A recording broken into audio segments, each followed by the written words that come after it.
Let's see. Let's see. Let's see. Let me share you over here.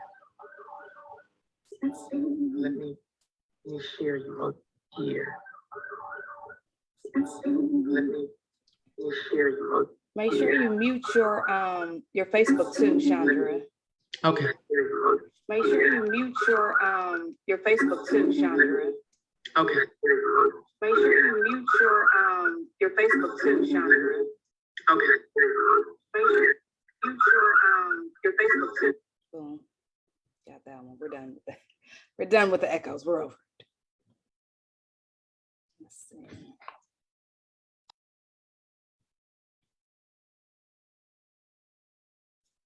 Okay, and last time I didn't make it live, so people weren't able to share it. So let me not make it live. I'm sorry, make it public.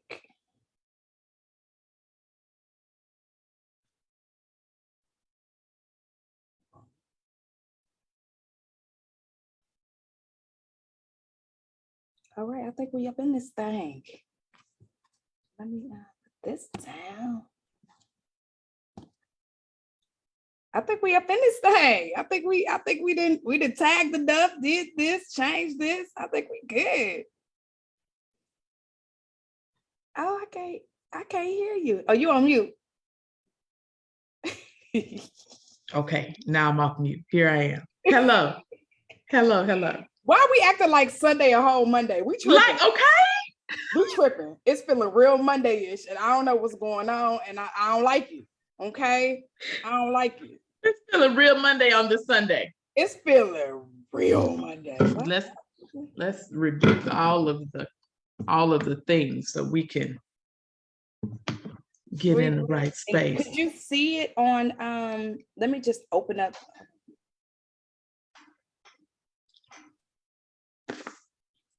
Okay, so just in the event, I try to look at the comments as much as possible. People be asking questions and all that good stuff. So I'll be looking to my left sometimes. I'll be looking to the right for my wine. It just depends on which way I'm going. Okay. I got you. This conversation, I'm so excited. So this conversation, of course, really spiraled from our initial conversation that we had on what was our conversation? We talked about boundaries. And you just got to shooting off stuff. I was writing stuff down, and then we was like, rejection. We have to tackle that one. Ooh, when you said that too, I was like, okay. I ain't ready, but I'm ready. So for everyone that is watching on Facebook, please please share, even if you feel like this conversation isn't for you, which it is. Everybody has been through rejection. So this is for you and everybody. So please please share. We want to get as many views as possible. We love having these conversations. It's free therapy, it's free of charge. Everyone needs it. So yeah, just do that. Pull up with your mimosa and let's have a good time. Of course, I am Erika Genice. I am your host. I have Shaundra Dineen, right? Hello, that's it. Shaundra Dineen. Why are we struggling with the Dineen? Is it the E's? I don't know. It's the E's. The E's always throw people off. Like, how do we say that? Is it long E? What is it? Right, long or short E. Which one we going with? Right. So she's an empowerment coach, motivational speaker. She's an author. She wears many, many, many hats. And she also happens to be my friend, one of my good friends. She's my mentor. She's my sister. And thank you for agreeing to have this conversation with me. Absolutely. You have a lot going on this Sunday. And maybe we could talk about it at the end, because I think the world needs to understand how dope you are. Okay. Yeah, so we may just have to give a little tidbit. So I love to start off with some quotes now. Let's have the quotes, ma'am. And let me say this to you. I think your platform is absolutely amazing. The work that you're doing and the transparency and authenticity by which you do it is what will help so many people. It's like no question is off bounds with you when you use your life as a platform and as an example. So thank you for doing the work that you do. And you will always have my yes, ma'am. You will always have my yes whenever you need it. Thank you. You're welcome. That means a lot. So first quote, if the world hates you, realize that it hated me before it hated you. Oh, Lord, we got to go say that one again, ma'am. If the world hates you, realize it hated me before it hated you. And you know, that's a quote from Jesus. That's from John chapter 15, verse 18. My favorite book. Yeah, John go hard.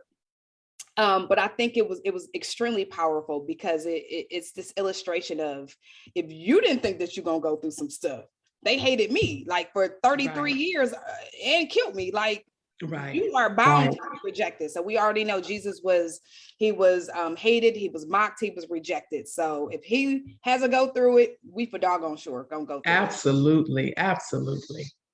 So the second quote I have is, I can't control how you perceive me. However, I can control how I perceive myself. Wow, that's good. Yeah.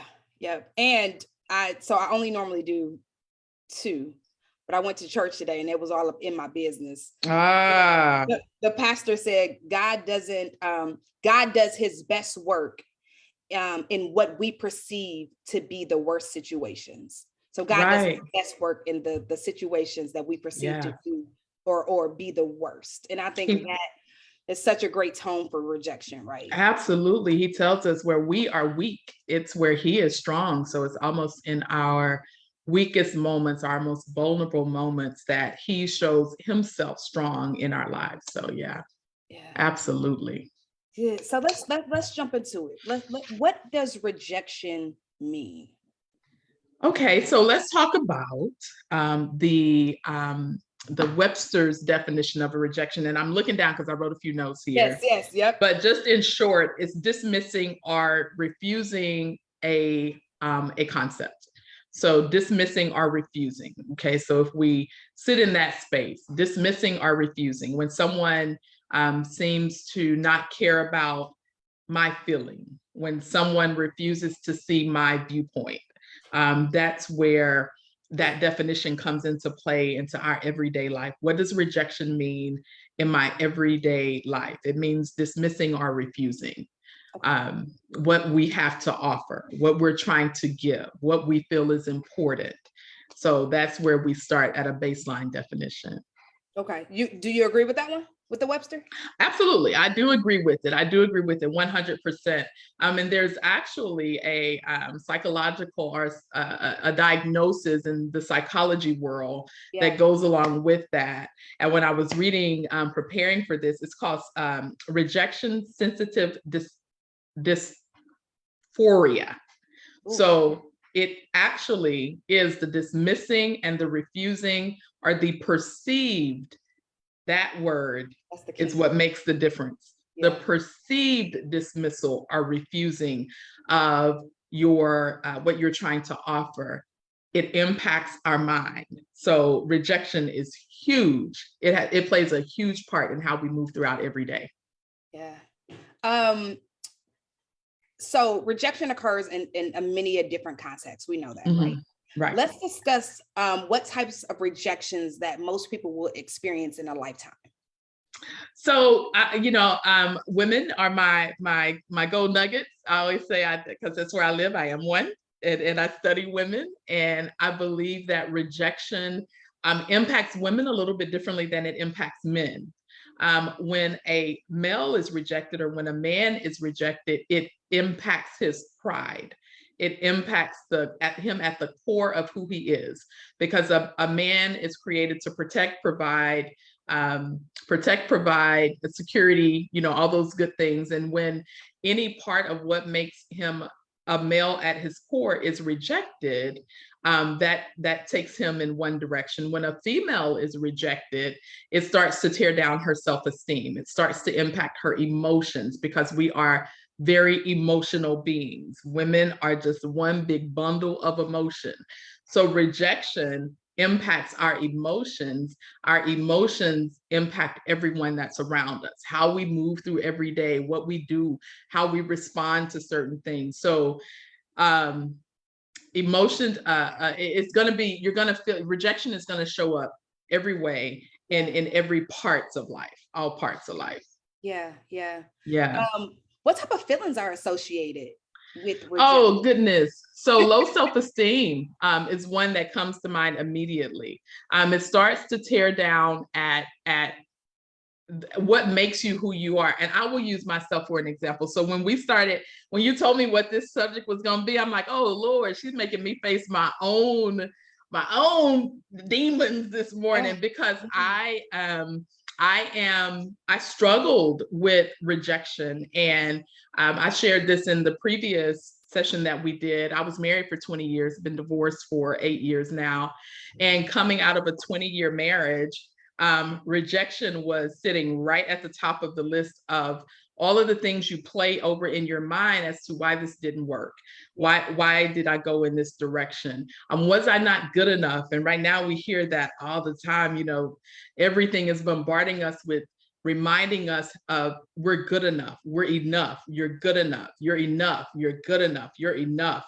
But when situations come up in our life that speaks differently to that, it speaks otherwise to that, it starts to make you question, am I really good enough? Am I really at the core of who I am? Is that enough, for the world or for whomever? So for me, coming out of that, rejection sat at the top of my list. So some of the emotions that went along with that: low self-esteem. I did not perform well in my job. At the time, I had just entered or had just received a promotion. And this is how crazy life goes. In one sector of our life, we can be doing amazingly well. In my career, I was moving faster than I had ever moved before. In my personal life, it was spiraling downhill fast. But I was balancing both of those and showing up for both of those worlds every day. Crazy, right? Yeah. But rejection, although I was showing up in my career, had been promoted, had the highest position that I'd ever had ascended to the corporate ranks, the C-suite hallway. Yeah. And here in my face was rejection, that your 20-year marriage has failed. You failed your children, you failed your husband, you failed in that area of your life. But here you are over here sitting in a C-suite where you're responsible for a lot of people, and rejection shows up. So then you start questioning what you're doing in the corporate world, where imposter syndrome sets in. We'll come back and talk about that another day. Yeah. But those things like imposter syndrome. So when you start to look at what emotions is it impacts your how your logic, how you reason. Yeah. Decision making, critical thinking skills. Everything seems jumbled and not enough. You question everything that you do. And of course, that all impacts your thoughts. Your life, everything that happens in your life stems from your thoughts. So now your thoughts are clouded with the negative impact of rejection. So now I'm moving different. I'm speaking different. I'm showing up differently in different arenas in a negative way. So for me, although I was trying to balance two different worlds that had two totally different things going on, rejection was a part of both of those. Yeah. It showed up in both of those spaces. So when I was going through therapy, little did I know, as I sat with my therapist after divorce and that kind of thing, we could track that all the way back to my childhood. You already know. Girl. Everything goes back to child. Everything. 6. We took it all the way back to when I was 6. Yes. 6 years old. Right. And it was at that stage of my life that certain things that happened to me beyond my control formed a way of thinking around survival.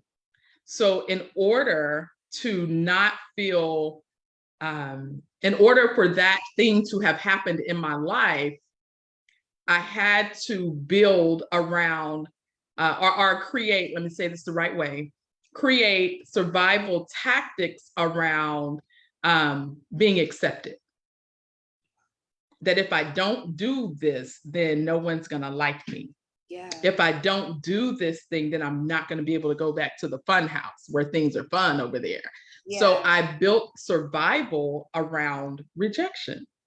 So when we traced it all the way back to that, it was like mind blowing to me that that situation formed or allowed rejection to sit so high on my pole of importance. Yeah, yeah. If that makes sense. So it does. Things that happen in our life form the way we think and the way we move and the way what we do, how we come in and out of relationships. Yeah. So rejection for me is working harder to make sure before you have an opportunity to tell me no, let me make sure I'm providing you or I'm giving you everything so that you will say yes. Yeah, yeah. So then if you do get a no, then you're secure in that no, because it's like, I've already given my all. Yes. Yes. So when you get the no, you're like, oh, wait a minute, wait, hold on. Because I gave you everything. Yeah. For a yes. Yeah, that's on you. Yeah. So what are you rejecting from me that will make you say no? Oh, I like that. And how do I fix that? So that's where rejection takes over your world. It took over mine. Yeah. It took over mine because you work, as Black women, we already work harder and longer and to be in certain arenas. Yeah. So now I'm not only combating the Black woman's position, but I'm trying to also make sure I give you no reason to say no to me. I'm giving you no reason to say no. Sounds so exhausting. And that's what I was about to say. It's very exhausting. So exhausting. It's very exhausting. But if we build a different framework around rejection, and if we look at it a little bit differently and not take on the negatives of it, but we begin to build a positive around it that takes that exhaustion and that work away from it. Yeah. So per Psychology Today, I love reading. I love me some Psychology Today, man.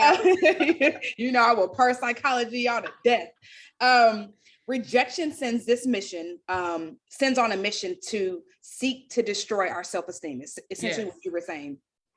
How much of rejection has to do with more how a person feels about themselves versus the rejection in itself? Does that make sense? Give me that one more time. So how much of rejection truly has to do with how a person feels about themselves versus the rejection, the actual action, the not getting the relationship or the relationship failing, the job not, accepting you, not getting accepted into the school, whatever the rejection you perceive to be, how much it really is about how you feel about yourself versus the no? I think it's 100% of it. I think it's totally that. And we go back to that word perceived, because what I feel, the reason I feel you're rejecting them is my truth. It's not necessarily theirs or the other person's. That's mine. Yeah. That is I'm holding to that. Yeah. And for them, it could not even be any remotely close to what you're thinking or feeling. They're like, where did you come up with that from? No, that's not it. And we make a lot of things personal that don't have to be, or that are not personal. Yeah. The no I could be given a no and it has nothing to do with my skill set. It has nothing to do with my preparation. Yeah. It has nothing to do with my knowledge around an event. It was just no because that was not the right time, or, something else in that world. But here I am spiraling over here because they said no to me. So that means I'm not smart enough. I didn't say it right. I didn't articulate it right. So 100% of that, I believe, is on us. Yeah. It's interesting because we take on this very much like myself sort of mentality, and you forget like a no, there's another person on the side of the no, or another organization or another something that are doing things that work best for them. The relationship may not work because you may just simply not be the person for them. Okay. And that's okay. Go find where you are the person for. Go find where you are. You didn't get accepted into the school because they felt like maybe somebody was better. That doesn't diminish your excellence. It just means that that's not the space for you.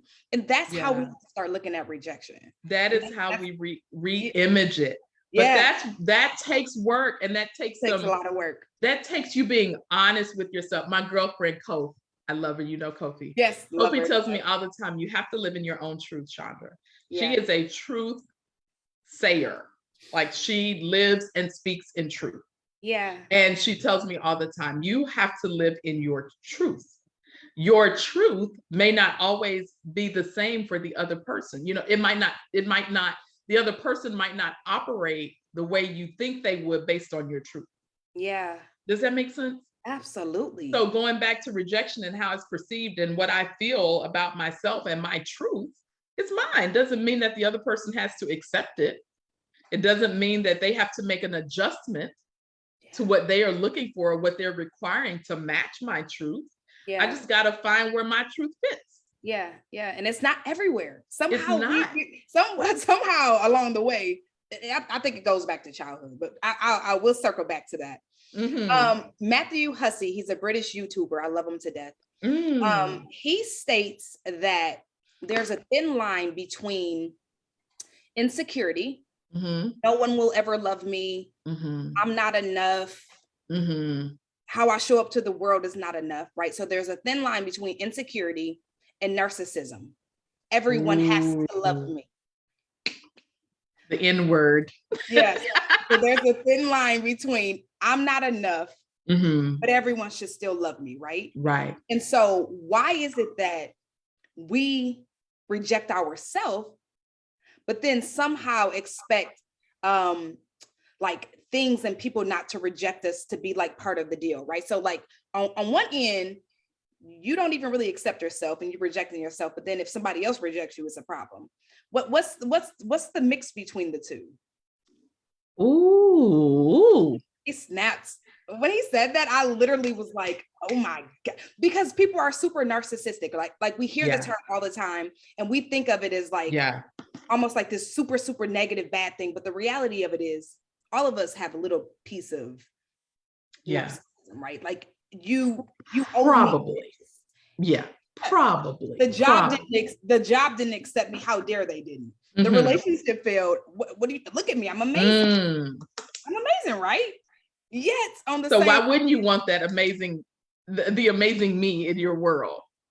Yeah. Hello. Yeah. Yeah. That's the struggle. Is that like it's that insecurity and narcissism, right? And it's bleeding in. It's a super thin line.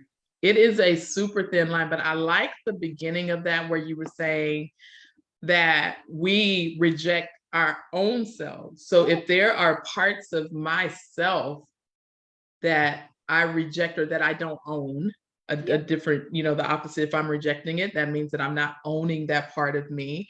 I'm not valuing that part of me, knowing that everything that makes me who I am is part of me. It makes me the person that I show up to be every day. But there are parts of ourselves that we don't own, that we reject, but yet we expect everyone else in the world to accept 100% of everything about me and like it. It's not how it works. And that is not how it works. And just saying that out loud on the inside, I'm like, listen, when I, and of course, before I have these conversations, I'm like digging and studying. Yeah. It made me look at like romantic rejections. Yeah. So much different because, and it's really hard for people to admit this because it was hard for me to admit it myself, but like people aren't obligated to stay with you. They're not. Oh gosh. People are not. They're like, not. You do what's best for you. So why can't he move on to someone else that he perceives to be best for him? Yeah. Because we project our truth on other people. Like I think I'm awesome. I think I'm great. I'm a good woman. It doesn't diminish that though.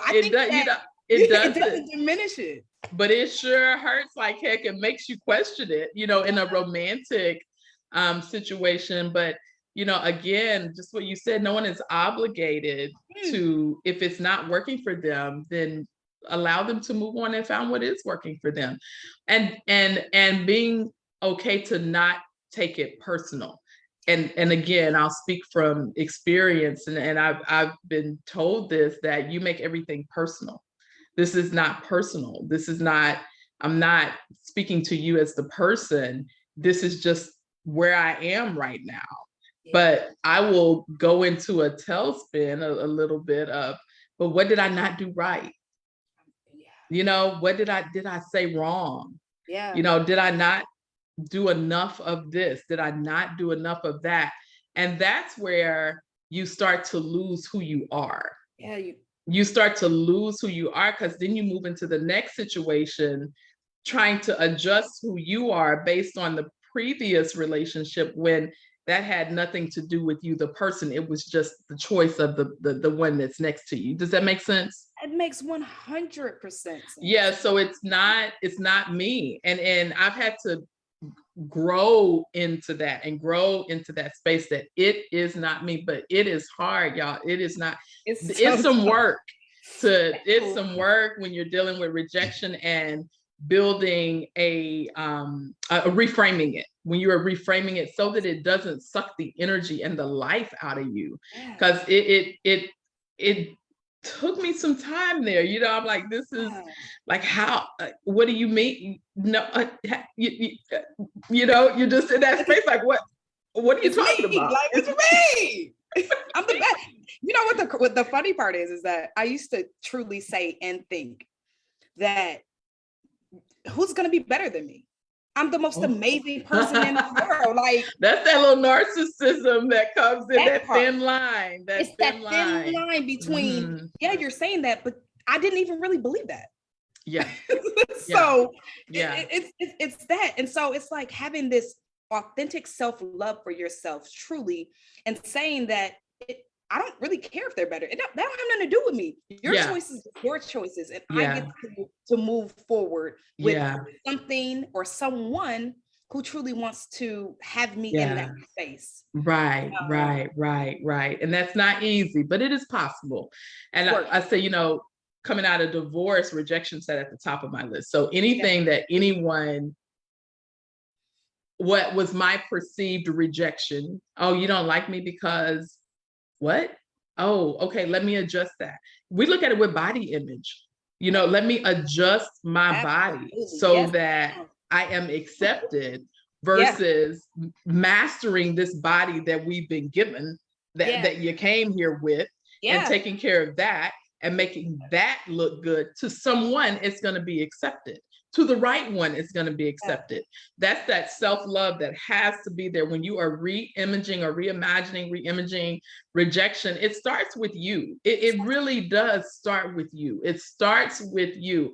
I coach clients, I talk to clients all the time, and the number one place we'll start to overcome any obstacle, any of it, is tell me how you feel about you.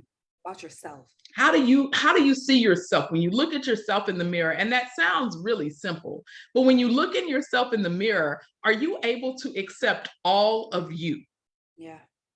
Right. And be okay with, I call my arms auntie arms. Like my I don't know, I call them auntie arms. They just auntie arms, you know, and I'm looking in the mirror and I'm thinking, okay, let me make sure I have some on that covers my upper arms, because, you know, it's a little bit big, you know. So we pick ourselves apart, pieces of us, but we have to get to a place where I can say, you know what, these arms are what they are. These arms done carried me through a whole lot. These arms done packed up apartments and to move myself out of situations that I need. I'm thankful for what I've been given, so that I can build a healthy self-image about myself. So that when I'm in a situation where rejection is there, it's gonna happen, y'all. It's gonna happen. I can be healthy in walking away from that, and it doesn't shatter my whole world. You know, we're human. We have emotions, we have feelings. I can't say that, you know, it doesn't rock you a little bit. And that's okay to be rocked for a minute, but it can't shatter your whole world. Rocking your whole everything. One of the rejection sensitive dysphoria, one of the things is that it puts you in low mood. It shifts your mood. It shifts your total mood. So it makes you want to isolate yourself, pull yourself away from everybody. Oh, what was me? What did I do now? And I'm never going to have the job I want. I'm never going to have the man I want. I'm never going to have the relationship I want. I'm never, never. While you're sitting in that low mood moment, where as building yourself up in those moments, okay, that situation just wasn't for me. I would tell students all the time, no today is just no today. It does not mean no tomorrow. It is not no forever. It's just no in that situation. But you got to walk away from that knowing I gave it my best. Yeah. If Right. they do say no, it had nothing to do with me because I brought my best self to the table. And I showed up, you know what? It's the showing up authentic, Oh, right? you have to. It's that. So showing up, and that takes work because Yeah, authenticity means that you're doing work on yourself. it does. Love yourself no matter Yeah, what situation. And so like you have to get to this point where you're so good with you that yeah, if something just doesn't work out, yeah. it's not a me thing. Right, I'm, right, I'm good. Like right. I just you chose something Yeah, different that yeah, works best for you. yeah, yeah. Yeah. And again, we say it, that sounds easy, but it takes work to get that way. And it takes you being intentional and recognizing what your thoughts are doing. Mm. You know, what are my thoughts doing in that moment? You know, it's, you want to fight sometimes. You might want you might want to say some things or do some things, but you have to take hold of your thoughts as well. You know, not only just take hold of them. When I think it's in, you know, my favorite book is the Bible, and there's a scripture that says, take captive your thoughts. Yeah. And I would read that and I'm like, okay, now what am I supposed to do with that thought once I have it? Okay, I've caught it. It's right here. Now, what do I do with it? You speak something opposing that. So Yeah. in a situation where I'm rejected because I'm not good enough, you are good enough. You're fearfully and wonderfully made. Therefore, every time in every situation, you show up good enough. Right. God already told you you're good. You show up as your best. Yeah. Yeah. And you're giving it your best. So being very mindful of what we're thinking in those moments of rejection also helps us to reframe it, Yeah. and to reimagine it, and reimage it and give it a different meaning in our world. Yeah. So we know that, you know, God's rejection means that, you know, it's redirecting you to either a person, a place, or a ministry that's going to fulfill essentially his purpose, by the way. So none of this is about you, but this is what rejection is about, right? It means to redirect you to a person, to a place, or a ministry that's going to fulfill his purpose through you. And sometimes it's protection. Yeah. So I was going to say God's rejection is protection / redirection, right? Is that cliche or no? No, I 100% believe that. Yep.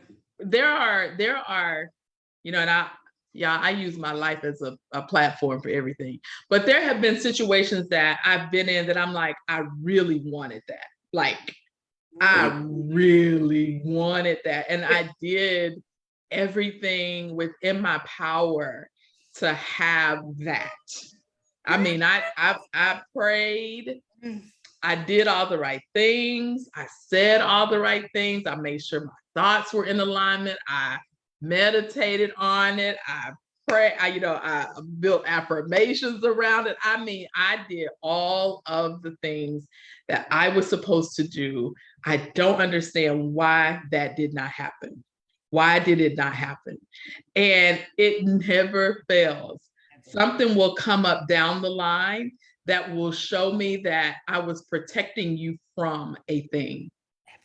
Every like something comes up and you're like, oh my gosh, if I would have been in that situation, if I would have been in that car, if I would have been with that friend, if I would have been in that space, if I would have been on that job, my name would have been mixed up in some things that were not favorable.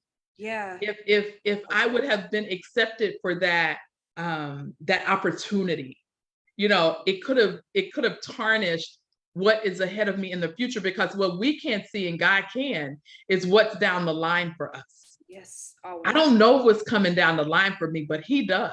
Yeah. So some of the things that we think we have to have or we want to have, he is so good and so gracious that he says, hold on just a minute, because I know what's coming down the line for you. And I either have something better for you, or if you jump into this, it's going to change the entire trajectory of the way you're supposed to go. So if you just sit here, sit still with me just for a minute. Just for a second. Just for a second. If you sit in this place with me, I'm going to protect you. His word tells us that he protects us from danger, seen and unseen, that he encamps angels around us that are watching and that are keeping us. So sometimes delay does not mean denied. Yeah, right. It just means hold on. Just hold on. Rejection does not mean never. Rejection can be protection. It just means stay here for just a minute. Yeah. But that takes us to, in that work, being in a place and in a space where you can hear that small, quiet voice that says, not yet. And see, that's what I was going to ask you, since we know from experience, right? And from years and just even doing work, how can we get there quicker? We know that things are always going to be better. Whatever his nose was, the yes is going to be off the chain. Yeah. We already know how this go. Yeah. Time after time after time after time, every relationship, every job rejection, friendship rejection, money rejection, business rejection. Yeah. You have never fallen and stayed down. Right. That's just not how it works. If you truly believe in God and his absolutely grace. So how can we get to these places way quicker to where, you know, we 10 years down the line, we're like, dang, I already knew that, you know what I mean? I knew that I was going to overcome that. Versus if a rejection happened to me today and I really wanted it, I can have the mentality in the morning to say, okay, well, God, let's go. Yeah. I trust you. We got to admit what you just said there at the end. I trust you. Trust you. We have to be mindful of where we are in life. There are seasons that you go through in life. Yeah. And in different seasons of life come different things. In different seasons of life, you have to be in tune with yourself. And I'm a believer, and I just believe God is just the ultimate answer to all things in some way. All things. But you have to have a life that you're able to stay in tune to the voice, and you have to be able to balance where you are between what you hear and what you see every day. I got to decide which one I'm going to listen to and which one I'm going to believe. Yes. I have to make a conscious decision to stay in tune to the season that I'm in life. And what is that voice telling me about this season and this time? If we would just listen to that, 98% of the time, we can avoid a lot of the pain of rejection, and we can get to the desired outcome a lot quicker. Yeah. But that's where it takes that discipline, that the ugly D word, discipline and trust to just sit still just a little bit longer. And I'm confident that the things that I'm praying and believing for will come in its time. Yeah, yeah. So that's the beauty of it, I think. Yeah.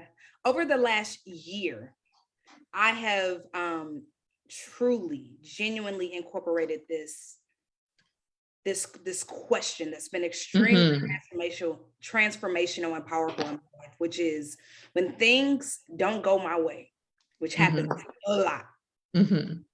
Relationship, job, I'm in trying to get a house. This housing market ghetto. Okay.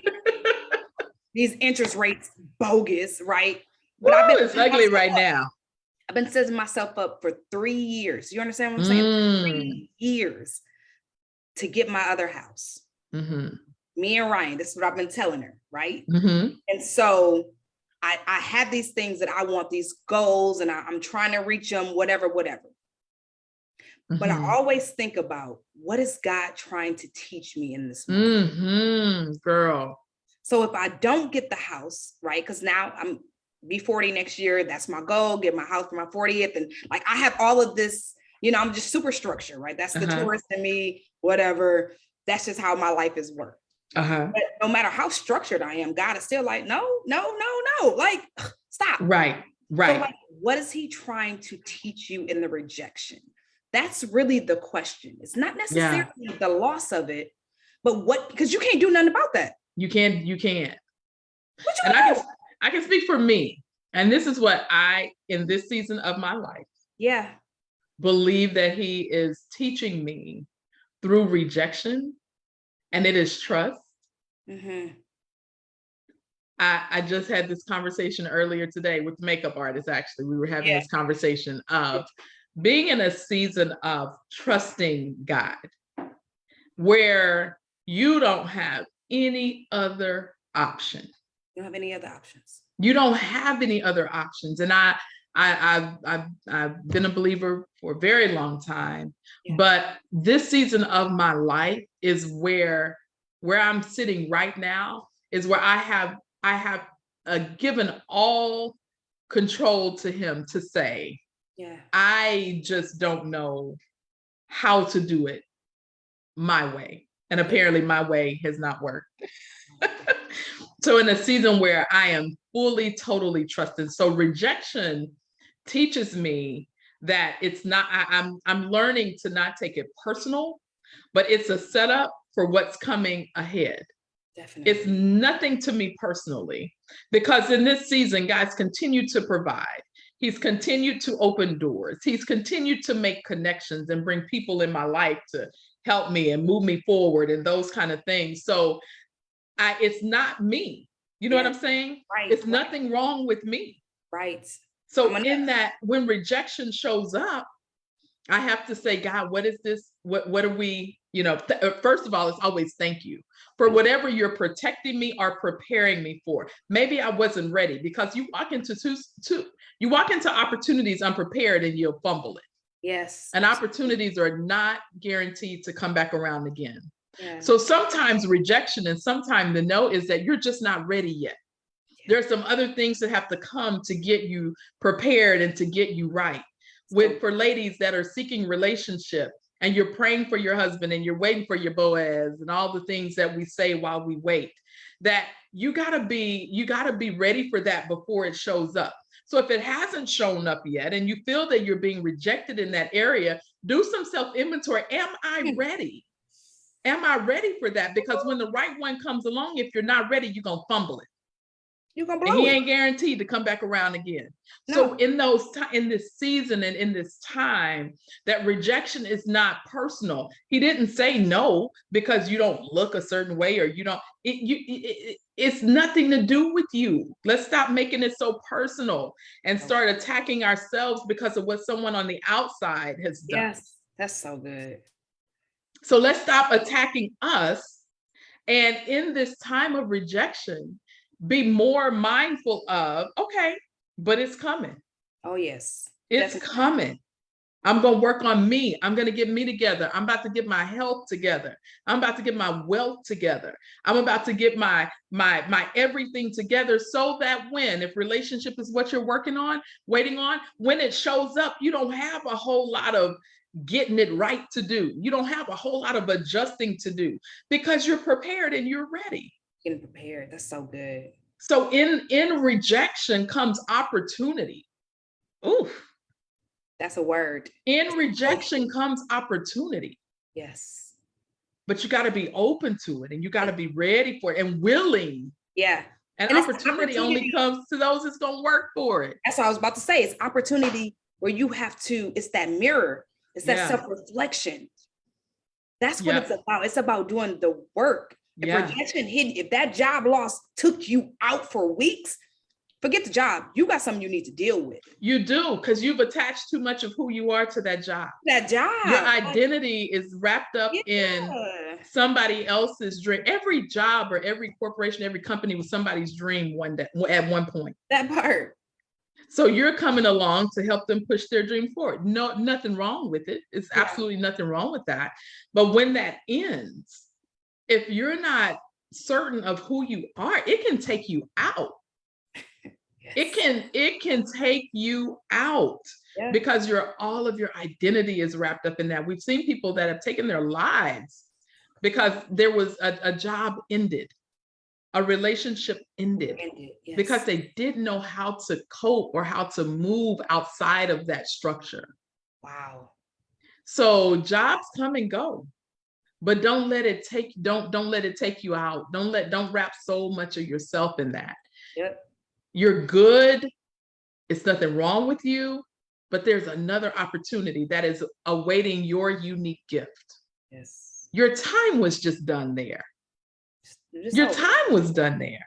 And everything is over, right? Because people in this time, we'll be thinking we just have all this time in the world. That's not how it works. No, it's going to expire at some point. So thank God that he showed up rejecting certain things quick. Like, oh, okay, cool. That's how I be looking at rejection. All right, cool. Yeah. I ain't got to waste no more time. God, what else you got? Okay, I'm telling you, baby. And it's not easy to get to that point where you will say that. Or sometimes you say, I'll speak for me. I say it through tears. I say it, okay, I know something better is coming along, but I'm real hurt right now because that situation over there didn't work out. Yeah, it felt but good. Again, it's getting yourself together real quickly. I have a little green chair in my house, and I say it's my melting spot, and I've had rejection on jobs where I knew I'm actually overqualified for this job. What do you mean? You don't want me. I actually had a corporate person come tell me, I've seen your resume. I know what you've done in this industry. Your name is good. People speak highly of you in this industry. But in order to be in this company, we need you to not think. Oh. We need you to not be a thinker. And something stood up in me to say, wait a minute. Yeah. You just said you know who I am. You know what my resume has on it. You know what I've done and what I'm capable of doing. Right. Yet, you want me to not think? No, it's no doubt. Rejection. Yeah. Rejection. You're rejecting what I know to be true about me.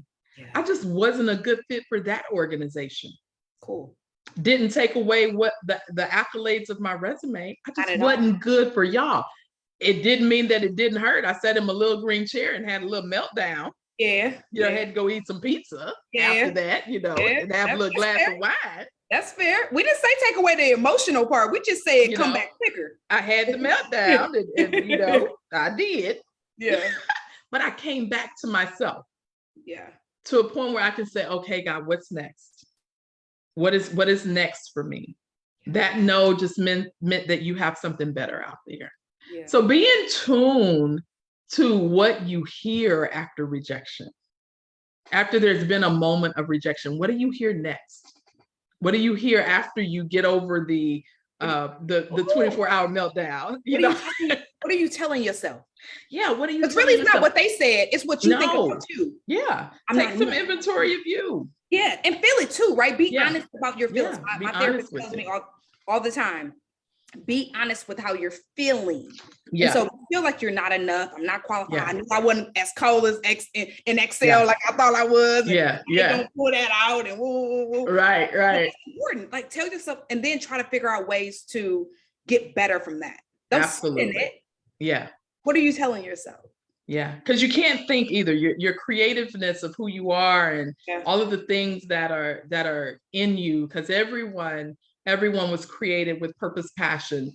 Everyone possesses something that someone else needs to move forward in their life.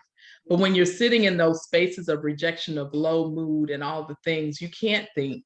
You can't hear that voice that's on the inside of you. You can't hear what is going on. And be careful who you talk to when you're in those moments of rejection. What are you saying to them?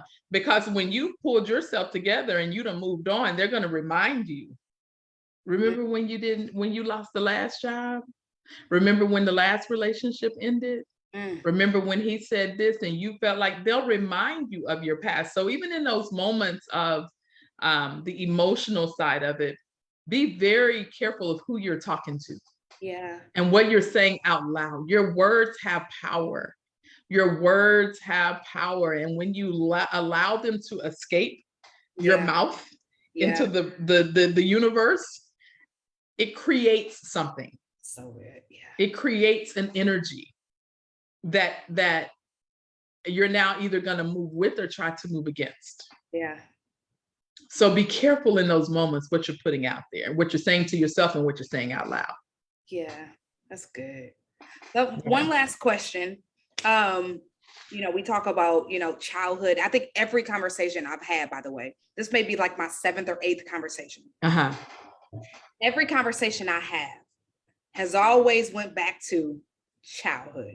Mm-hmm. Childhood. It's never just as an adult, you've arrived to this place and you just developed this stuff been literally like ingrained in you, right building over the years and years, right? Yeah. So as a mom, what are some ways that I can start teaching Ryan about rejection. I don't want to do, oh, you're perfect, you're gonna get all of this, you know, you're great at this, you're great at that. And you like, I want to be just as straight up with her. Yeah. And I think that has been missed as Yes. parents, because it's very much about doting on them. You're perfect. Look how great. And no, you're not. And everything.